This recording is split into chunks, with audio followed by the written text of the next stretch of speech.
PTF back with you for the Breeders' Cup Monster Pod series. And of all the ones I'm fortunate to be doing this year, this is the one, I'm not going to lie, I'm the most excited about. The guest is great, but the race is really one to savor. We bring in now from NBC Sports, Randy Moss. Randy, how are things? I love the Monster Pod. You know what I like about it, Pete? On NBC, when Jerry Bailey and I are doing our stuff, right, when we're doing our shtick, it's TV. And everything is scripted, not scripted, but everything is formatted like to the 15-second blocks. And we've got to say what we want to say in a very concise manner and very abbreviated. And there's a lot of stuff that gets left on the table, quite frankly, because there's no time for it. Right. You know, this gives me a chance to actually sort of dive into the nuts and bolts and talk a little bit more about these races, especially the Classic. It's great. This international clash is the first thing. And I'll ask you from a figure making point of view, especially, how do you try to compare apples to oranges when you're looking at speed figures from Ireland and Japan and the USA? It's difficult, if not impossible. I mean, there are ways to look, for example, at Racing Post ratings and time form ratings, and you compare them to buyer figures over the years that they've run in the Breeders' Cup, and you can come up with some sort of adjustment like -14, -15, et cetera, et cetera. But the problem there is that the time form and the Racing Post numbers are class-based and not speed-based. So it's not really apples to apples. But if you do that, then I think you come to the conclusion that City of Troy, for example, is capable of running as fast as Fierceness has been running in his races, if not just a touch faster, if his form translates from the grass to the dirt. And that is literally the $7 million question. So that's interesting. It sounds to me like if they all run their best race from a figure perspective, you know, putting aside all the other questions, if they all run their best race, this idea of City of Troy being the favorite doesn't sound crazy to you. It sounds like it actually makes a degree of sense in that specific way of looking at it. But that's a big if. Yeah. Historically, that's a huge if, right? Because, like, look, you can dive into it this way, and I've gone down this rabbit hole, Pete. I mean, I've got oodles and oodles of stats and stuff. For example, in his career, right, Aidan O'Brien, arguably, possibly the most successful horse trainer of all time, okay, is 2 for 75 on dirt. Wow. Those 2 wins were Johannesburg in the 2001 Breeders' Cup Juvenile and Mendelssohn in the 2018 UAE Derby. Okay. Now, why is Aidan O'Brien 2 for 75 on turf? Okay. Greatest trainer possibly in the history of the world. Clearly, Aidan O'Brien is capable of being a top class dirt trainer. But the horses that he's been given to race on dirt from Coolmore tend to be horses that are bred exclusively to run on grass. And we know in this country the huge distinction between grass horses and dirt horses. And you can sometimes get horses that are capable just as good on both, but it is very much the exception rather than the rule. Okay. So there's that. That's why Aidan O'Brien has such a poor record on dirt. Now look at the 2 that he won. Mendelssohn and Johannesburg. Okay. Johannesburg was by Hennessy out of an Ogeijan mare. That's dirt on top of dirt, right? Mendelssohn was by Scat Daddy. Okay. And he was out of a mare who was almost strictly dirt. That was really dirt form on top of dirt form. You look at the 2 near misses that Aidan O'Brien and Coolmore have had in the Breeders' Cup Juvenile. Giant's Causeway was bred to be a better dirt horse than a grass horse. The other one was Declaration of War, who was Warfront on the top and a dirt horse on the bottom. dirt on top of dirt. Those 4 horses, the 2 that he's won with on dirt and the 2 that he almost won the Classic with, were both really very well bred for dirt, top and bottom. All right. Now look at City of Troy. On the top, you've got Justify. Hey, that's 5-star. That's no problem. But on the bottom, you've got Together Forever, the mare, who's a Galileo mare. That entire female family is 100% turf. And Galileo, as great as he is or was, one of the greatest stallions in history, had only a 5% career record on dirt. And even that is inflated because the way the stats were calculated worldwide back in the day, they were combining for quite a while. They were combining synthetic all-weather with dirt. And we know that's a big difference. Yep. So it's actually a lot less than 5% for Galileo. He was a terrible dirt sire. Okay. So now with City of Troy, you don't have dirt on top of dirt. You've got dirt on top of grass. Now, what does that mean? We don't know. That's a huge, huge question mark. Now, and this may be, this may be overblown. Geneticists will tell you that it doesn't necessarily mean anything, but it might. Visually, City of Troy looks a lot more like a Galileo than he looks like Justify. Justify was the big, burly, hyper-muscular, chestnut, statuesque. You looked at him, he's like, wow. Galileo was he was athletic, extremely athletic, but he was a normal-looking horse, maybe even slightly smaller than normal. Yeah, he wasn't the kind of horse you would look at and say, "Oh, that horse, that horse is an all-time great." No, he was, but he was his determination that he passed on to his offspring. The constant, desire to run well. Aidan O'Brien's talked about that a lot. And this horse looks more like a Galileo than he looks like a Justify. Now, will that matter? I don't know. And there's one other thing too, real quick. Please. They have over the years, as a, no pun intended, justification for running some of these grass horses in the Breeders' Cup Classic and trying to win the Classic, which Coolmore has tried for years and years and years. One of the explanations that Aidan O'Brien has always given is that these horses that he's trying in the Classic have a high cruising speed. Okay, now he's saying the same thing about City of Troy. This horse has a lot of pace.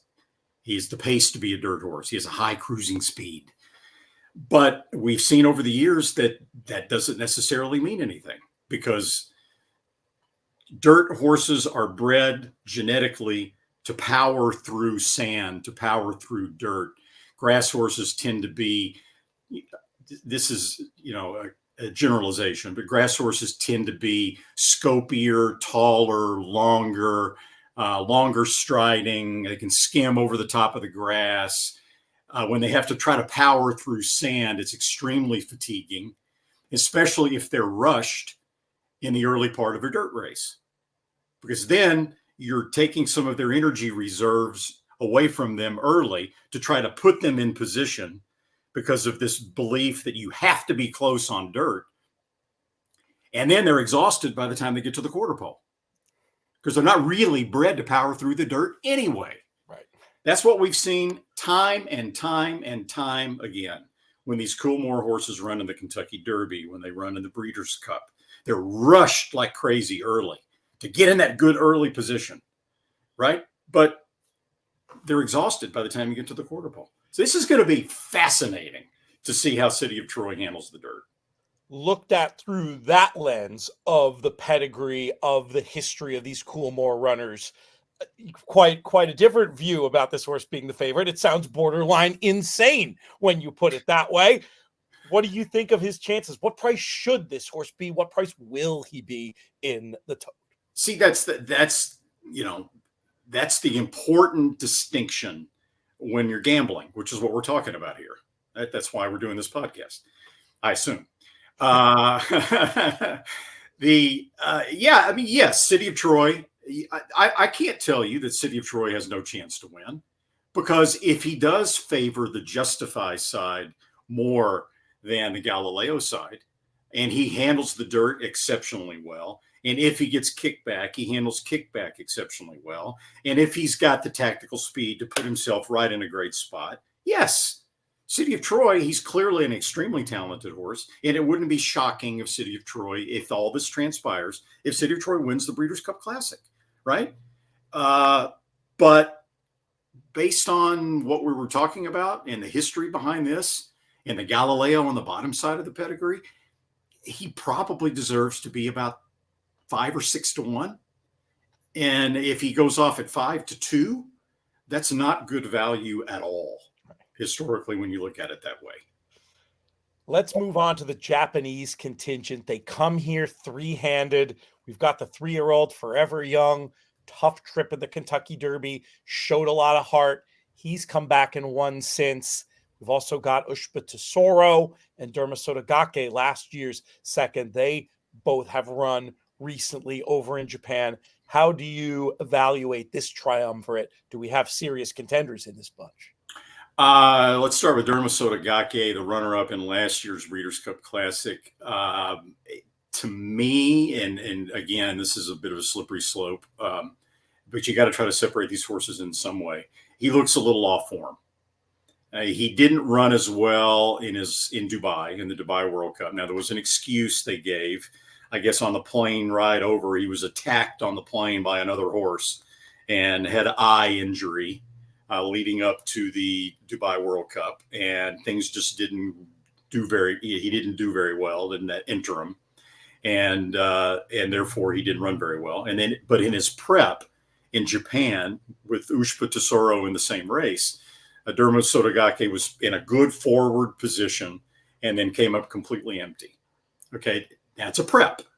So he's liable to just really take a big step forward, and that's what they're saying they expect from him. But that's a leap. Okay. Ushba Tesoro, very consistent. He's run extremely well. He ran pretty well in the Breeders' Cup last year, got beat a couple of lengths. He's run well at Saudi, run well in Dubai. But to me, he's like 2 or 3 lengths behind the Fiercenesses and the Sierra Leones and the Forever Youngs. Okay. And also he comes from way back in the pack. He almost always breaks slowly. And there's not a ton of pace, I think, in this year's Breeders' Cup. Okay. Arthur's Ride probably will set the pace, and he's capable of running huge numbers we've seen on his very best day. Skippy Longstocking won't be too far behind. Fierceness, if all goes well, will be right there as well. And who knows about City of Troy. But the pace should not be super fast, which I think is what Ushba Tesoro would need to be able to win a race like this. And then there's Forever Young. Look, arguably, you can definitely make the case that he was the best horse in the Kentucky Derby, right? I mean, almost everybody saw that he probably should have been moved up to second, except the Churchill Downs stewards. They apparently didn't see it. I mean, this horse has lost once, and that's the only race he lost. And he was beaten narrowly in a 3-horse photo finish in the Kentucky Derby in a race that he might have been best. We've seen Fierceness now. We've seen Sierra Leone now come back and run buyer speed figures in the 111, 110, 109 range. There's no reason to think that Forever Young isn't still just as good as they are, if not just a tiny bit better. So the way I look at the handicapping of this race, Pete, is I think we've seen that on his best day with his best trip, Fierceness is a little bit better than Sierra Leone. Okay. I'm a little concerned about the draw for Fierceness because in the Jim Dandy and in the Travers, Fierceness got a nice antiseptic outside trip, stalking, rated very nicely in the Travers, better than he'd ever rated before.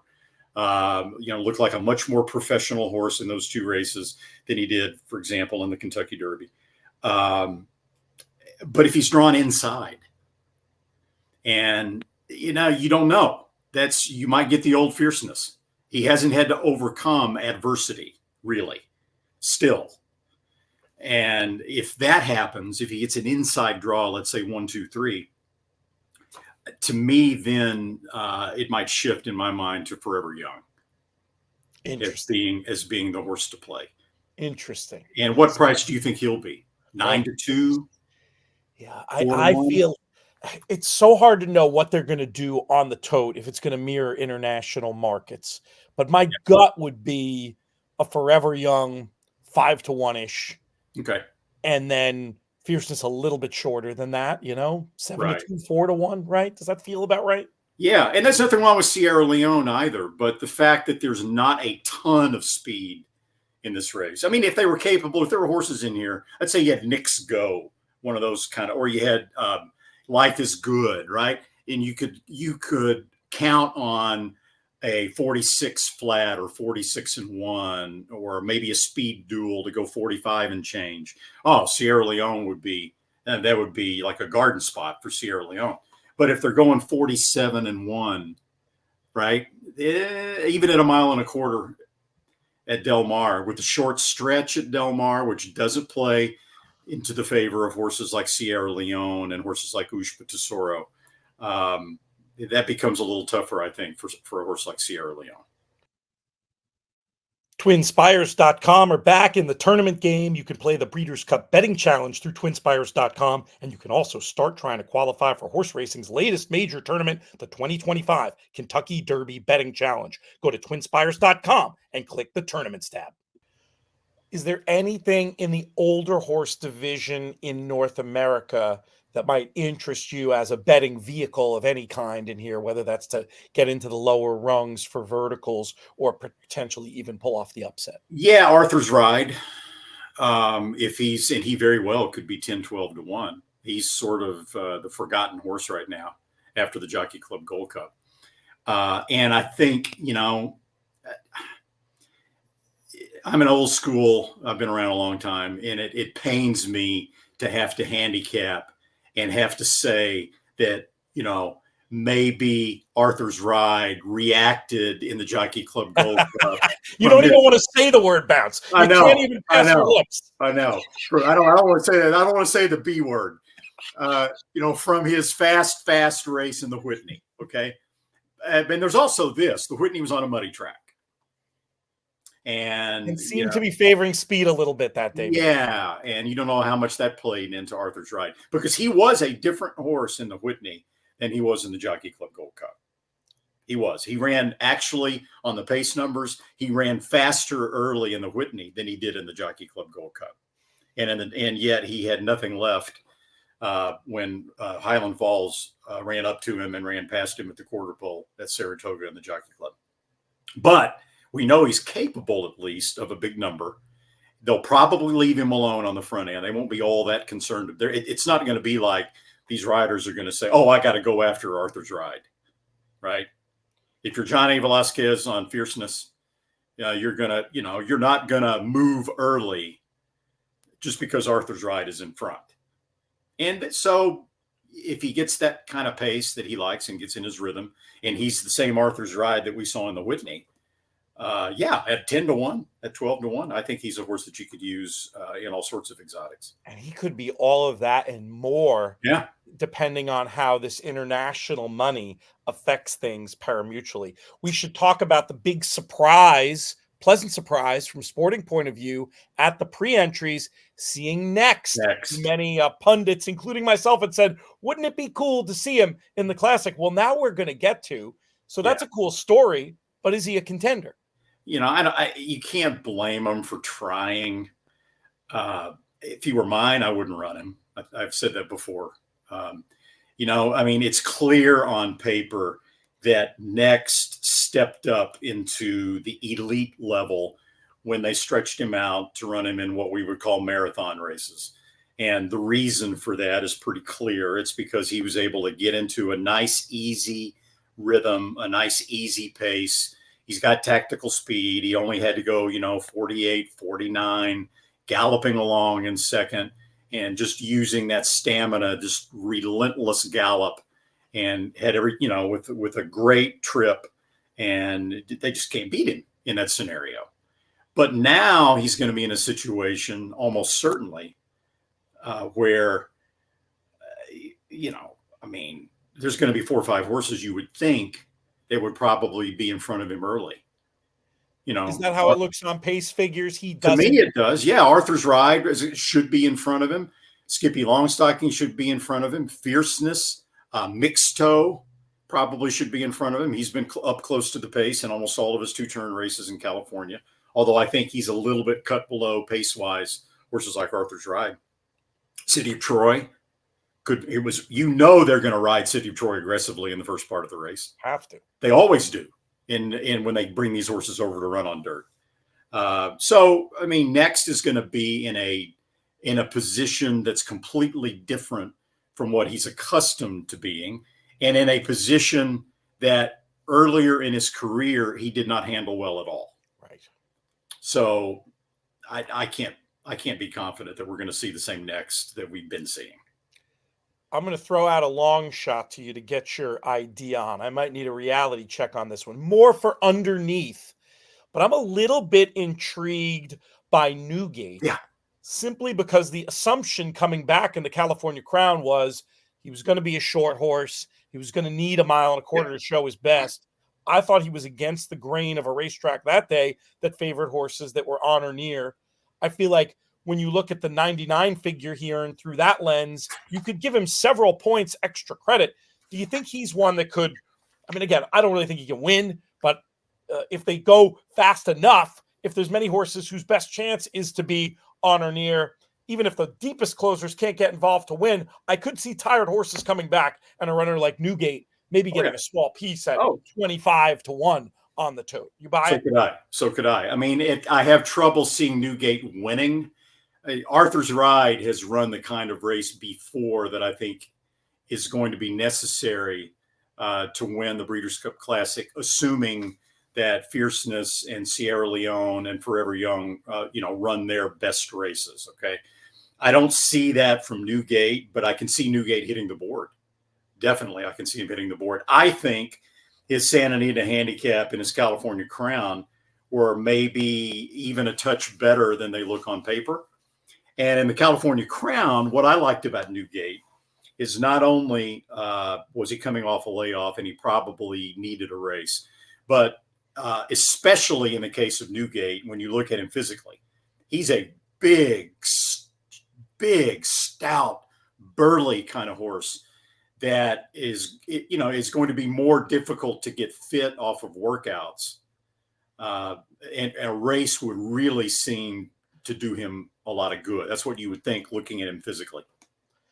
And so he's had that prep race now, and I do expect him to move forward. And on the buyer scale, I would expect from Newgate and Bob Baffert and Delmar, I would expect Newgate to run in the 106 range or so.